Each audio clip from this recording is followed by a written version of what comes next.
Doktor otak asal Amerika ini langsung masuk Islam setelah mengetahui akurasi kebenaran Al-Quran. Dr. Daniel McBride, seorang dokter kiropraksi dengan spesialisasi fungsional neurologi untuk menangani cedera dan trauma otak. Dia lahir dan besar menganut agama lain, tapi ada satu hal yang dari kecil selalu ganjel di benaknya. Dia mikir, kita berdoa kemana-mana, kecuali langsung ke Tuhan. Itu nggak pernah masuk akal buat saya. Jadi dia tanya ke pemuka agamanya, dan nggak ada jawaban yang memuaskan. Dia tanya lagi, tetap aja nggak ada.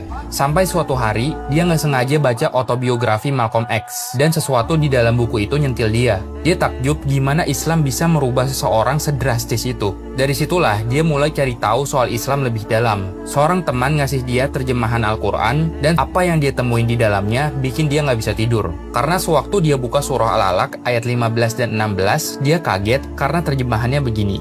Sekali-kali tidak. Sungguh, jika dia tidak berhenti berbuat demikian, niscaya kami tarik ubun-ubunnya ke dalam neraka, yaitu ubun-ubun orang yang mendustakan kebenaran dan durhaka.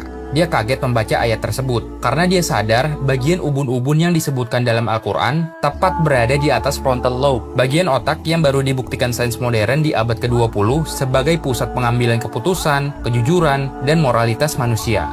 Disinilah seseorang memutuskan untuk jujur atau bohong, disinilah karakter terbentuk, dan disinilah penilaian moral terjadi. If you read the 96th surah and you read through to 15 and 16, Allah talks about how He's going to pull, or how our souls are going to be pulled out through.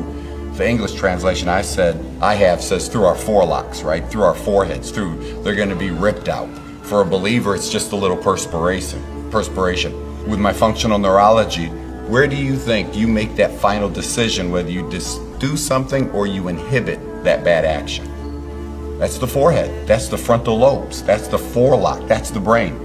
There's no way we knew that 1500 years ago. Setelah mempelajari Quran lebih dalam dan menemukan kejelasan yang selama ini dia cari, akhirnya Dr. Daniel McBride mengucapkan 2 kalimat syahadat dan mengubah namanya menjadi Abdurrahman.